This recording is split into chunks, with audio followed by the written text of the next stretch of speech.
Welcome back again. I am here with Grant Reber, one of the co-founders of Respeecher.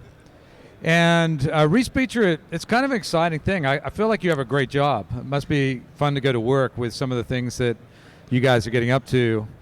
Yeah, it's fun, like both because there's so much cool stuff happening in AI, and because we get to work with lots of cool projects that different studios send us. When did you as a company get started? When did you found the company? It was just it was in 2018. Okay. So right kind of at the beginning of this big new brave world of generative AI. Yeah, so I mean, I got interested like kind of in 2016, which for me was like the breakthrough year for generative AI with GANs, and also with a model called WaveNet, which was like the first model that could produce really realistic audio. And I was like, wow, this is amazing new possibility. You could use it for text-to-speech like they did, and you could use it for speech-to-speech, which is what we I thought would be interesting. And then it took like a year or so, but we started the company. Yeah. So let's talk a little bit about what you do, because it's pretty explosive, the potential for the film industry and television industry, because what it allows for is people to make content in one language and transform that to multiple markets, for one thing, right? Yeah, so localization is one of there's a bunch of different applications, and localization is one that people use, and we're integrated into some different localization platforms, and it can really simplify workflows. It can let you use the voice of the original actor in a different language. There's a lot of applications. So tell me, so between, what do you see people using the text-to-speech for, and then speech-to-speech? What are some of the applications? Yeah, so for text-to-speech, I guess starting with localization, especially for the stuff that's not super high-end localization, it's very interesting even today. And I think it'll become more interesting for more cases as the text-to-speech becomes more controllable. Because it used to be that the disadvantage of text-to-speech was that it sounded robotic. Nowadays, it can sound completely natural, but there's still one advantage that speech-to-speech has, which is that it's way more controllable, and you can tell an actor like exactly what performance you want, and then change their voice. You could also use it if it's real time. You could use it on a phone call, which is going to be obviously lower latency than text-to-speech. So we see, like, if you're making a Hollywood movie and you're considering what should be the voice of the main character, nobody's considering text-to-speech for that yet. But there's obviously like a million other use cases for text-to-speech. Sure. So. And then I know one of the things that I've noticed is the emotional cues in the speech transfer as well, right? Is that something you very intentionally train the model for? And then how do you actually kind of apply those controls?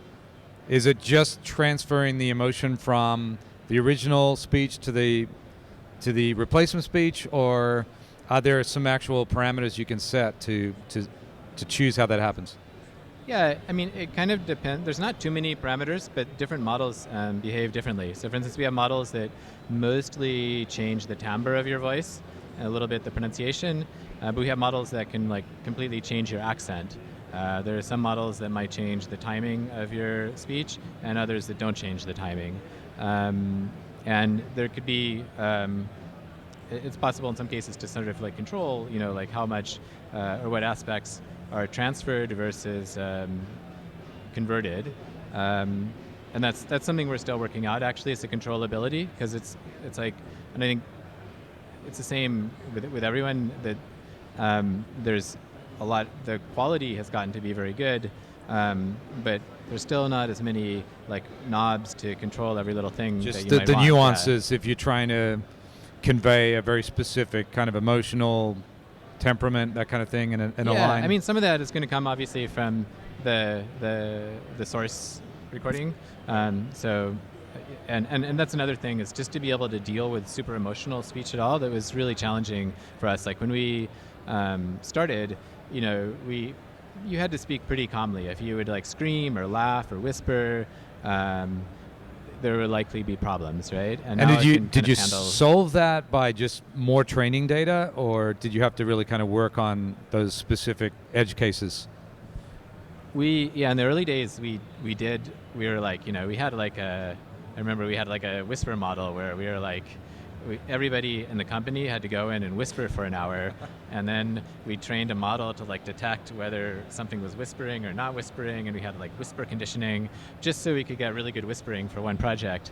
But nowadays, it's more data driven.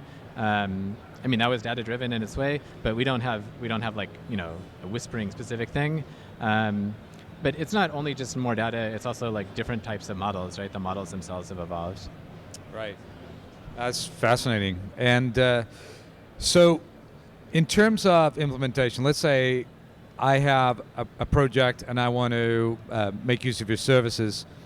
What are the different avenues? How do I go about actually doing conversion, speech-to-speech, that kind of thing? Yeah, so I mean, there's kind of two general avenues, like the B2B or bespoke business that we have, and then kind of self-serve thing. And in general, it's been the case that, and it still is the case, that if you want to clone a particular voice, you would call us and tell us about this voice that you want to clone, and we're part of the reason for that is that we want to make absolutely sure that you have all the permissions in place to use that voice, and then we would, after we assure that, we would get data from you. We would train some models. We'll assign somebody from what we call our delivery team, which is a team of sound professionals, but who also know a lot about our models and can train and use our models. And that person would work with the client to get the result that client wants. And sometimes there's some back and forth. They might do conversions themselves, or apply the text-to-speech model. And there's a lot of possibilities. It can be a bespoke service. The other avenue is that we have a product called Marketplace, where anybody can sign up. We have the pricing just like listed there. You pay a subscription fee, and you can use currently just voices that are loaded into the system. So you can't clone a brand new voice, but there's like over 100 voices that you can use. There's different accents. For speech-to-speech, you can kind of use other languages because it's somewhat language agnostic. For text-to-speech, we're adding other languages soon.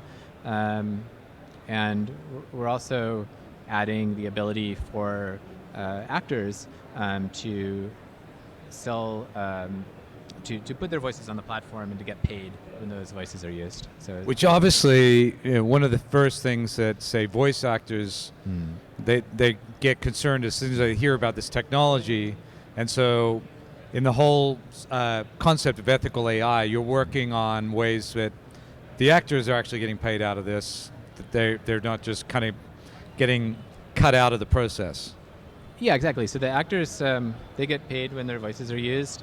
And we even have voice actors who use our product because it can give a voice actor like more, the ability to get more work by using, you could do a job in the voice of the opposite gender, for instance. But as long as you can do the performance, sort of the biological constraints of your voice can be bypassed, so to speak. I'm curious, obviously when you do ADR in film work, a big part of it is matching the ambience of the original audio.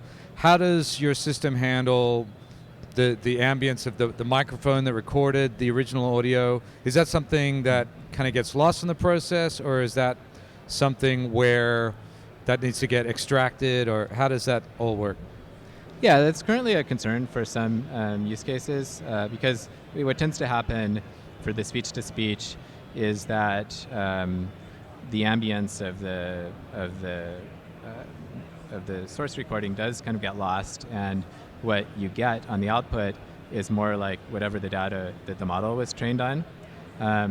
However, one thing we can do is if we have like if we just have like one sample of the target speaker, that's a speaker that we're trying to create, with kind of the ambience that we want, then we can get the model to create that sort of ambience. And sometimes also this fact that you really change the ambience is kind of what what the project demands. Right. In other cases, we've had some cases where it was problematic because there was some particular room tone or something in the source recordings that they really wanted to match, and then they had to match that basically in post-production. You have to have an audio engineer go in and try to fix that up afterwards. I know you have a really cool example on your website of like a sort of a webcam footage that's cleaned up just by going through the process, right? Yeah, that's right. It's an interesting use case. Yeah, so like if you have some audio that's like, bad in some way, often, I mean, that's not like the primary use case is like audio enhancement, but yeah, sometimes it actually just can make stuff sound better or, Yeah. So obviously we're really at the beginning of this whole journey into AI. What do you think obviously internally you're working on new things, and I don't want to make you give away a secret sauce, but where do you see this headed? What are some of the next breakthroughs we're going to see in voice AI? Yeah, so I think both text-to-speech and speech-to-speech are going to be important. And I think you're going to see more controllability. And you're going to be able to, basically like anything that you want to do with speech and voice will be technically possible to do, whether or not it's, ethical. And that obviously there's also going to be a lot of questions around that and regulations and how we figure out how it can be fair to actors and to everybody. So I think one thing is like this whole discussion about how we're going to make this fair hasn't fully happened yet. It's going as we speak, and then but at a technical level, in terms of what the technology just is able to do, I think it'll allow you to do almost anything that you could imagine. You can create, you'll be able to create voices that are not the voice of any real person. You'll be able to, if you can describe how you want the voice to change in words or in some other way, then you'll be able to build a model that does that. Very cool. So if people want to get to know more about the product, the website is? Yeah, it's marketplace.respeecher.com. We'll take you. Okay. And then, do you have a presence on the show floor somewhere at NAB or? No, we don't have a booth. Don't have a booth. However, tomorrow at 2:15, I'll be giving a demo of our Pro Tools integration at the Avid booth. That's great. So Avid booth 2:15, did you say? Yeah. 2:15 tomorrow if you're at the show, and you can see Respeecher integrated into Pro Tools. Pro Tools, yeah. Yeah, very cool. Thank you so much. Sure, thanks.